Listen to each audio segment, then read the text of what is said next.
Would you like to get your child's health on track before the end of the year?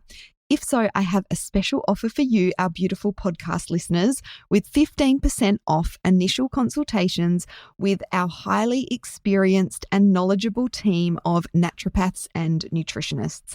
All of our consultations are done online, so it's really nice and convenient for you at this busy time of the year. We can help your kids with things like eczema, allergies, infections, immunity, food intolerances, digestive symptoms, fussy eating and nutritional deficiencies, enlarged tonsils and adenoids, supporting ADHD and autistic children, anxiety, behavioural challenges, the transition through puberty, and so much more. Head on over to our website, naturalsuperkids.com, click on Work With Us, and then book an appointment, and use the code NOVEMBER, all in capitals, to claim your 15% off initial consultations. These appointments must be booked in before the end of November, but you can book them into December and January.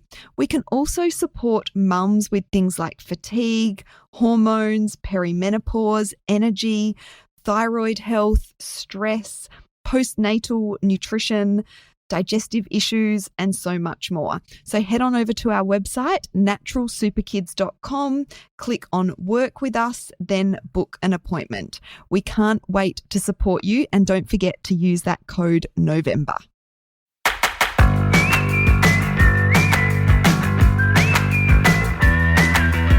Welcome to the Natural Super Kids podcast, where you will discover practical strategies to inspire you to boost the health and nutrition of your kids. I'm Jessica Donovan, a qualified naturopath specialising in kids' health, and I want to make it as easy as possible for you to raise healthy and happy kids. Let's get into it.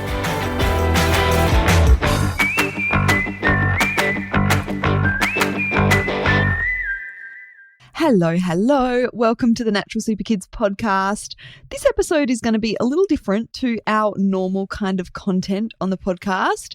It's going to be a bit more personal because something huge has just happened in my life, in my family's life. My eldest child, the child who made me a mother, has just turned 18. He's just clicked over to adulthood, and it really does feel big. You know, you kind of wait for this moment and feel like your life is going to completely change. And of course it doesn't because changes happen gradually as our kids grow up, and, the way that we're parenting through the different ages and stages gradually changes as well. But this feels like a huge milestone. I cannot believe that I am a mother of an adult now. And I think I've shared this on the podcast before when we've talked about teenage parenting. And I'm probably going to reiterate some of that sort of thing in today's episode. This is not scripted, as you can probably hear already. I just want to sort of run through some insights and how I'm feeling about my son turning 18. And never has it been truer, the phrase, the days are long, but the years are short. The years really do fly by. So if you're a parent of a younger child, know that this day is not going to feel that far away, even if your child is 3 or 4. Of course, there's a lot of years to get through between now and your child turning 18. But all of a sudden it happens and you think, wow, I feel like I was a teenager not that long ago. And one of the really great things about the teenage years and parenting kids in the teenage years is you kind of get to relive that fun stage of life again. Of course, it's not all fun and games, and particularly when you're parenting teenagers, it's not all fun and games. But one of the things that I love about my kids being teenagers is that I do get to somewhat relive that really exciting sort of stage of life. And I guess I want to start by talking a bit about that, because even myself, I can be guilty, I guess, of sharing that the teenage years are hard, and there's a lot of things that I didn't expect that have kind of affected me more than the general things we are told about teenage parenting, that kids are going to become rebellious, they're going to push against boundaries, there's going to be partying, there's going to be sex, there's going to be alcohol, there's going to be drugs. We're all aware of that sort of thing, but I want to talk in this episode about some of the things that I really didn't expect that have affected me way more than those things that, I guess teenagers are sort of famous for.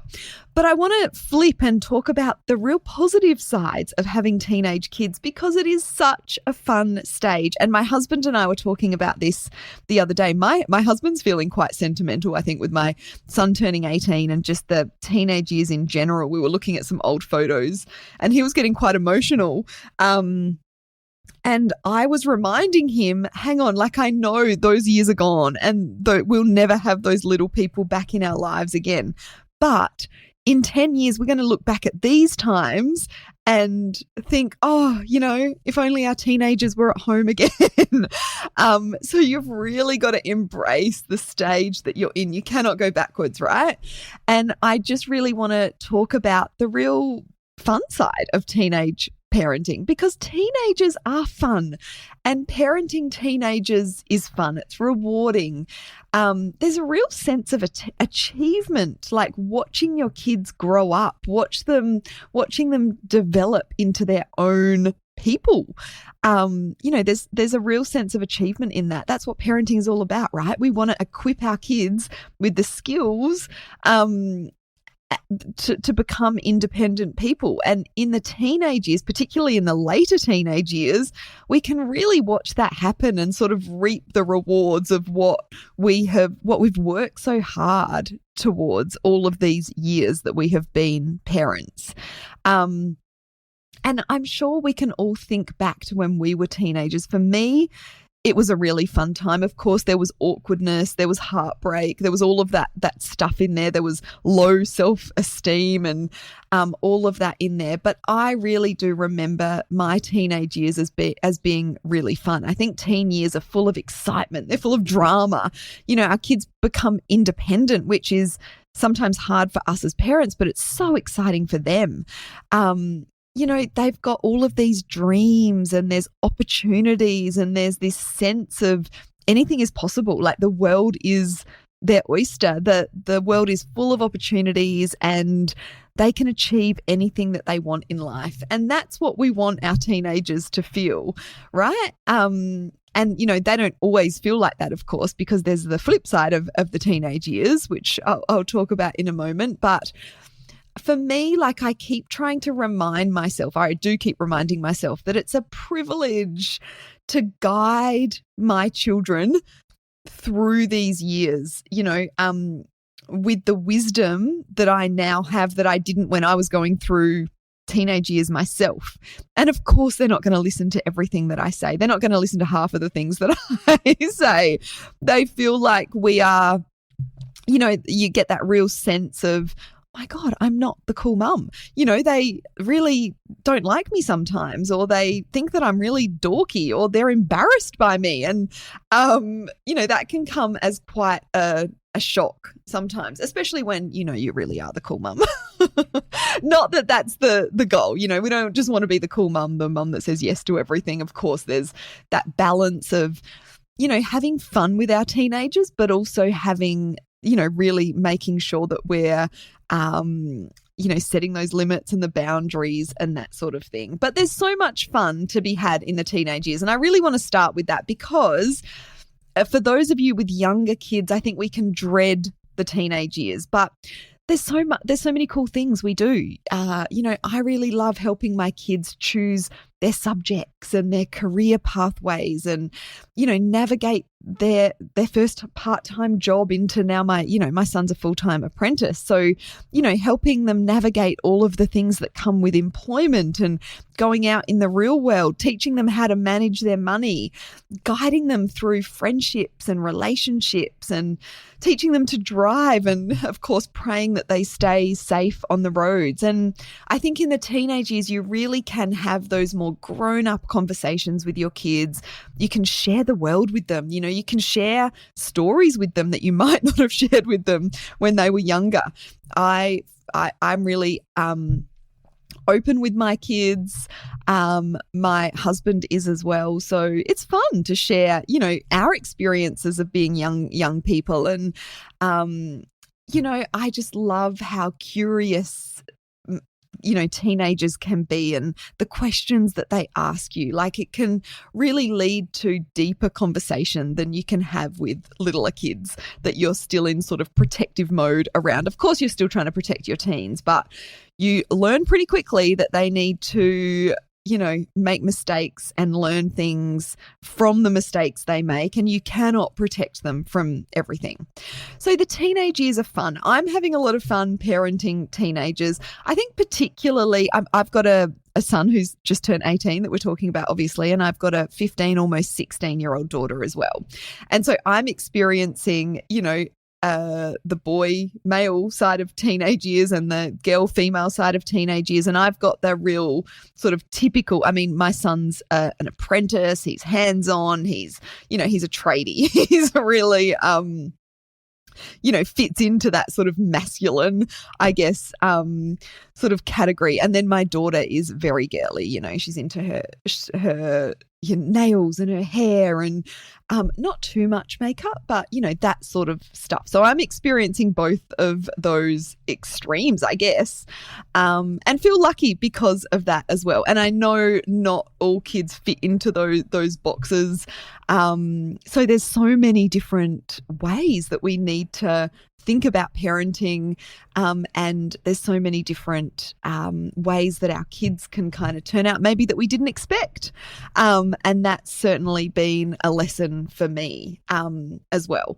But I guess my point to this part of the conversation is that teenage years are fun. There's a lot of really cool things that happen in parenting teenagers. And you've kind of got to embrace and stay open and stay curious as to their side of things as well. It's interesting when you see how, you know, friends or your kids' friends' parents, how the differences in parenting styles, and you can learn a lot from that as well. Maybe some insights that you can get from other parents as to ways that you might want to sort of take on. And then you can also clearly see the things that you definitely do not want to take on. So, you know, we all have different styles of parenting. And I feel like the teenage years is one of those times where you can really sense that difference in parenting between your style and other kids' styles, other parents' styles of parenting. So, you know, whether that be your friends or your kids' friends' parents, you know, like during the baby toddler years, there's a real sort of divide in terms of ways that you parent. I feel like that's the same thing in the teenage years. I think in those middle years, you can kind of get away with, or it's not so obvious, the differences in parenting styles. But in the teenage years, it becomes really obvious. Again, I think it has been my experience anyway. So there's the fun side of teenagers and parenting teenagers. And, you know, then there's the flip side, because the part that I find really challenging is, you know, the disappointment that your teenagers experience, the setbacks, you know, things get more competitive, the rejection, relationship changes and breakdowns. Like, my kids have had huge transitions, huge changes in their friendship groups, you know, in their later teenage years. And that's been huge to help them navigate that, and also huge for me to navigate that, because, you know, a lot of the time we build our friendships during our children's childhood with parents of our kids' friends. And when those friendships break down, that can be really tricky to navigate. Like, do we still hang out? You know, like, yeah, so there's a lot sort of in there for us as well as them. Expectations are higher from school, from sports, from family, and, you know, responsibilities, that sort of thing in the teenage years.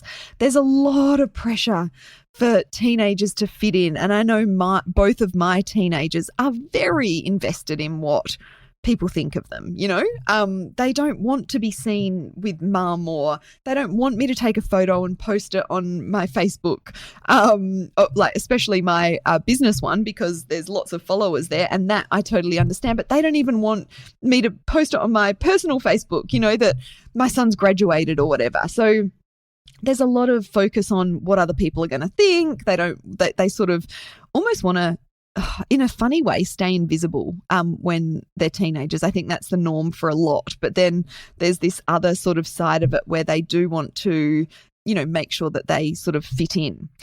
And I think it's a time, especially in the later teens, where my son is at now, it's that real life sinks in. He's graduated from high school now. He's got an apprenticeship. He's been working as an apprentice for well over a year now. So he's into his second year of apprenticeship. But it's like, okay, now it's full-time work. It's early mornings. It's like, oh, this is life. And so navigating all of those emotions, can be tricky. And then it's what our kids are feeling as well as how we're feeling about it. And I feel that you really have to kind of put your own feelings and wants aside and, really meet your teenagers where they're at. Not that I'm a parenting expert, but I'm just sort of sharing my insights in the hope that it's helpful for some people out there that are heading into the teenage years. Maybe you're at a similar stage as me and you can really resonate with some of this. Maybe you don't resonate with it at all. Maybe you've got younger kids and you're like, oh, okay, I've got to remember that for later on. So yeah, as I was saying earlier, like we know, and I think we're kind of ready for the challenging stage of teenage years in terms of like boyfriends and girlfriends and parties and drugs and alcohol and, safe sex, and our kids becoming more independent, and the hormones and how they can wreak havoc on our kids' mood and their attitudes. But what we don't hear about, and what I was really not ready for, is the huge change to our own lives as parents.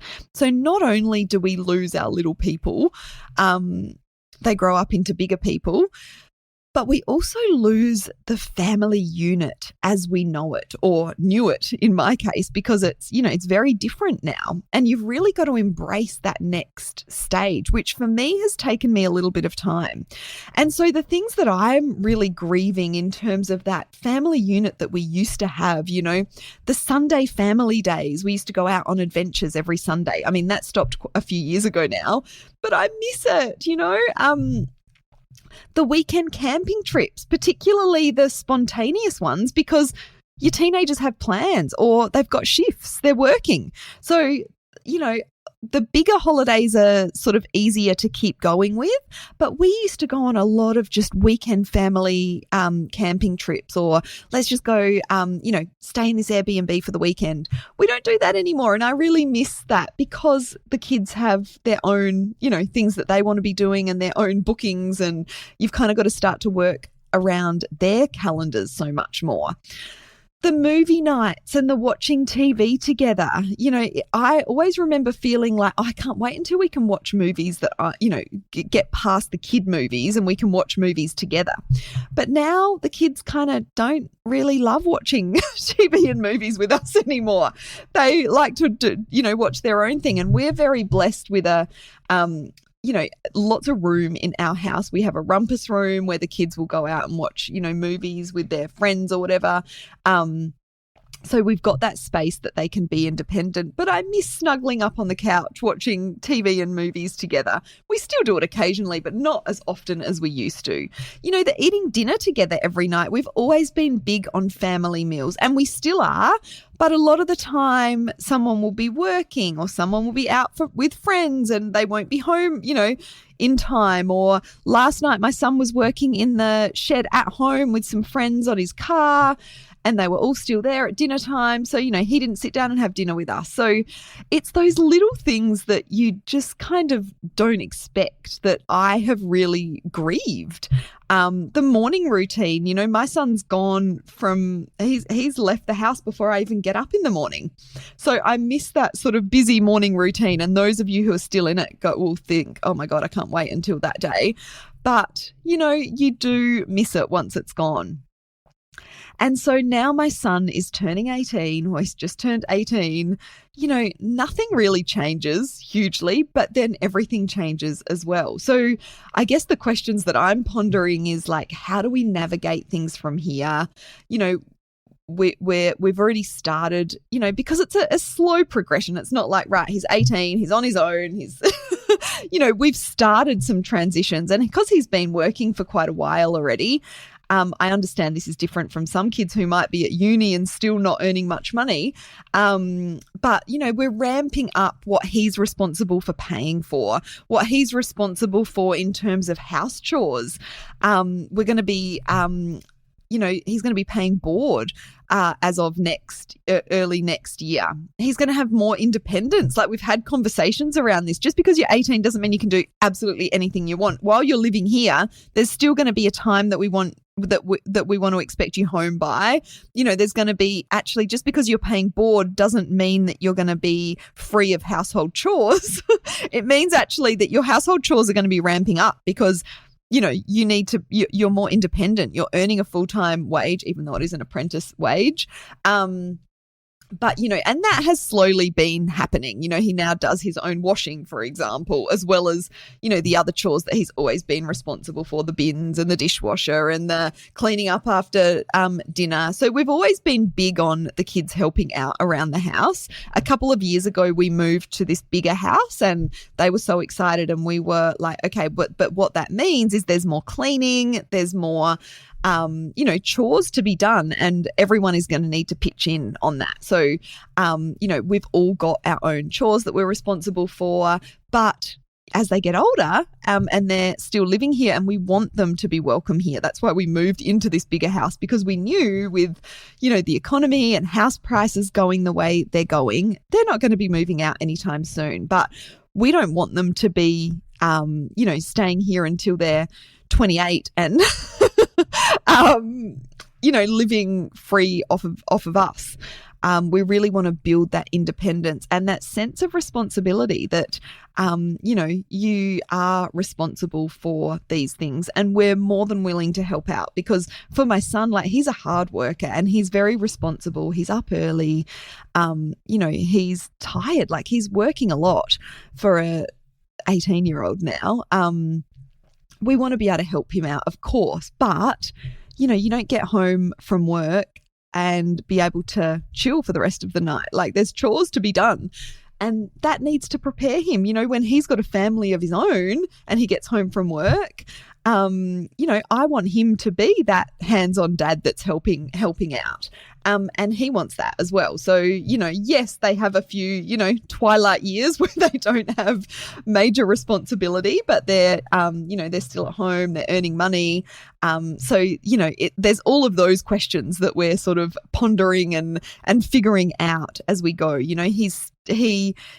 Yes, he's 18, but he's still a young person. He still needs our support. So that's where we're at right now. Watch this space. I'll have to come back and report how this kind of, this first year of adulthood that he's about to embark on goes. And I'm more than happy to, share and answer any questions that people have. I just want to share, I guess some things that have worked really well for me through this period of kids growing up and becoming adults. And first one is connection. Like, I've talked a lot about this previously. I think it's, it really does for all of us need to be number one, staying connected with our kids. And I think through this period where they're figuring out what their life is going to look like, they're making huge decisions about what career path they're taking, who they're hanging out with, they're choosing partners and, girlfriends, boyfriends, whatever. More than ever, I think as parents, we need to let go of our own wants, our own wishes, our own expectations, our own dreams for how we wanted their life to turn out, and help our kids figure out exactly what they want, whether that's to do with sports or career paths or university or friendships. Like, I've learned this lesson over and over and over again. When I try and cling to something because it's what I expected, whether it be like, for example, a friendship, that one of my children will have, and then you'll see it sort of dissolve or disintegrate or start to break down, and you try and sort of cling to it because you really liked that friend. Like, yeah, I've learned time and time again in so many different ways that we really need to let go of our own wants and wishes and help and really guide our kids to figure things out for themselves. And I think, through the teen years especially, we need to be open to connection at all times. That connection never happens when we have the time and space for it. Our kids will open up and want to connect with us late at night. They'll want to do it when we're busy, when we've got a lot going on. And we really need to meet them where they're at to sort of keep on focusing on that connection and not help them know that we're there for a chat whenever they want it or need it. And of course, connection is more than just about conversations, but keeping that connection. And when things are getting sticky or there's a lot of conflict, which happens, even just last week, my son and I were having a lot of conflict. I always remind myself, okay, focus on connection. Stop lecturing him. Stop getting on his back about those things that he's still not doing, even though you've gone on and on and on about simple things that, like, putting stuff in the dishwasher or whatever. Like, when you're always on their back about stuff, it just breaks that connection, or it sort of it makes it harder to connect. So come back to connection. It always works. Always works. It doesn't mean we have to let go of those boundaries or those expectations, but leading with connection, I think, is what I always go back to. I've also been really intentional about creating a place at home that my kids want to hang out. Now, my son doesn't have people over a lot. I think he likes the idea of going out and leaving when he wants to. He doesn't like the idea of people being here and him being ready for them to go. And anyway, but my daughter is having more and more friends over all the time, and my son still has people over sometimes. But I have always wanted to be really intentional about creating a place that my kids want to hang out, because then I know where they are. I can get to know my kids' friends.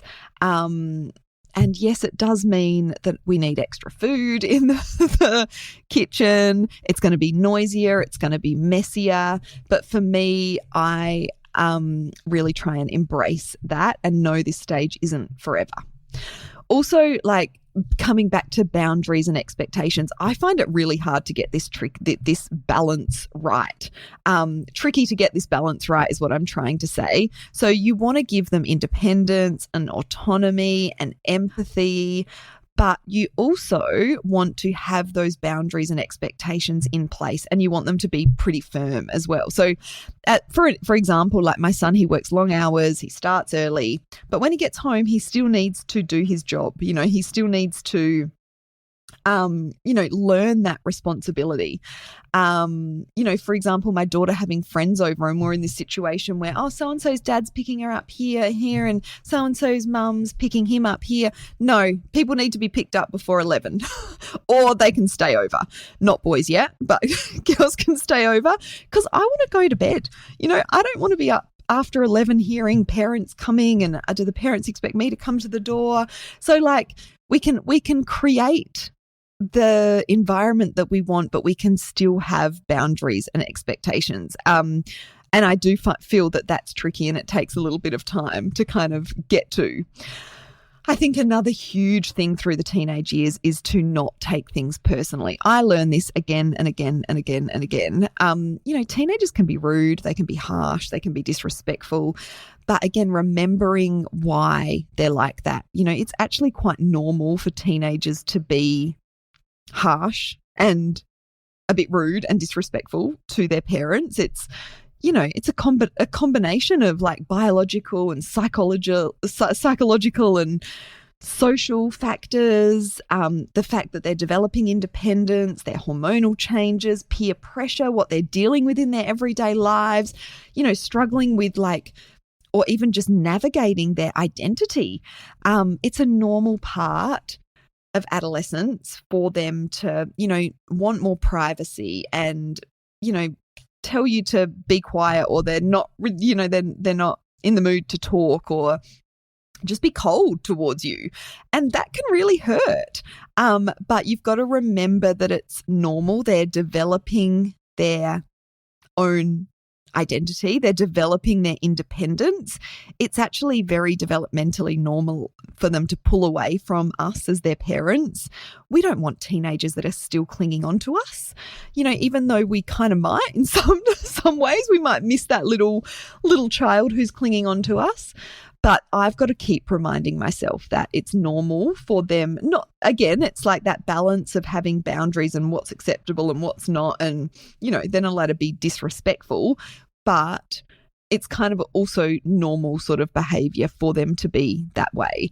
And I think we need to lead by example to repair relationships, which, with teenagers, there's constant, in our house, there's constant conflict going on. There's constant disagreements. There's constantly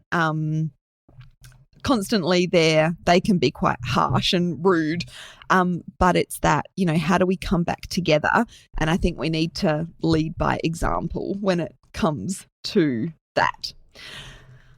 And finally, I just want to talk a little bit about, what I'm glad we did when the kids were little, what I'm really thanking my past self for now that I have an adult child and a late teen other child. And it really comes back to that real connected family time. And for us, it was going on those Sunday adventures. It was traveling. It was camping. It was travel adventures away. And we did a lot of that when the kids were little, whether it was just weekends away or weeks away. Through COVID, we still travelled within South Australia where we live and did, weeks at different little towns and cottages. And the thing that I think now that the kids are older that I value so much about getting away as a family is that it's just us. There's no demand. There's not the everyday demands of that busy family life when you're away and you're on holiday, or if it's just a weekend away, or when you're camping. There's no sport commitments. There's no birthday parties. There's no family get-togethers. There's no household chores that are always staring you in the face. And we were very lucky in a way, but also it was an intentional decision that we made. We did a big lap around Australia. Some of you may have been around in those days. And we also, did some travel in New Zealand in a camper van. Just a few years ago, we did a travel adventure to Canada as a family. We've done, ski trips. We've done trips to Fiji and Bali, and we've done lots of travel within Australia, within South Australia, and then within Australia. And I'm just so glad that we did that while the kids were younger, because there's always this feeling of let's just wait until they're that little bit older. But I can speak now from experience that once they reach about 15, I would say it's really hard to get away. That's been our experience anyway. Harder to get away because, one, they don't really want to go away with just the family. They get excited. My kids get excited about doing the bigger sort of overseas trips. They were very happy to go to Fiji and to Canada, for example, but they don't want to go camping an hour down the road like we used to all the time now. They'd rather hang out with their friends, and I get that. Or they've got shifts at work, or they're doing extra shifts at work, or they've got, other commitments. And so once they reach about 15, especially if they've got part-time jobs and they're socially, they see their friends a lot, it's really hard to get away. So I'm really, I'm very glad and thankful and grateful that we had those opportunities and that we made those adventures happen when the kids were littler, because I think it really, helped with that connection. And hopefully we've still got many more trips together to come. But, if not, I know that we, had some amazing sort of adventures and experiences together. So my son is now 18. I am now the mother of an adult child.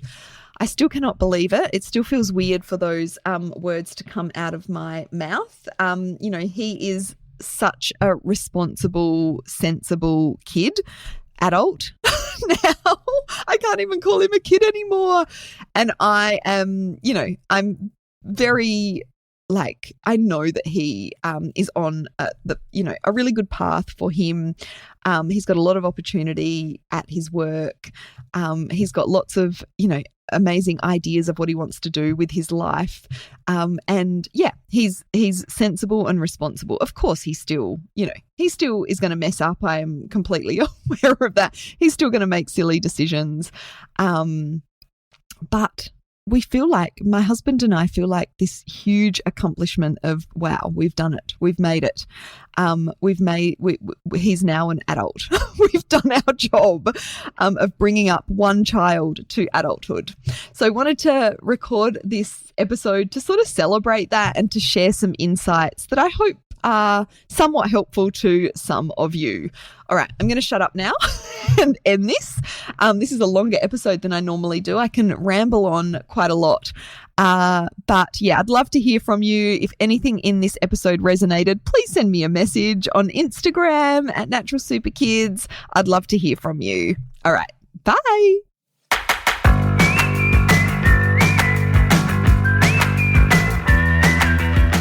Thank you so much for joining me on the podcast today. Head on over to our website, naturalsuperkids.com, for the show notes for this episode, as well as a whole heap of inspiration to help you raise healthy and happy kids. I'll see you next week.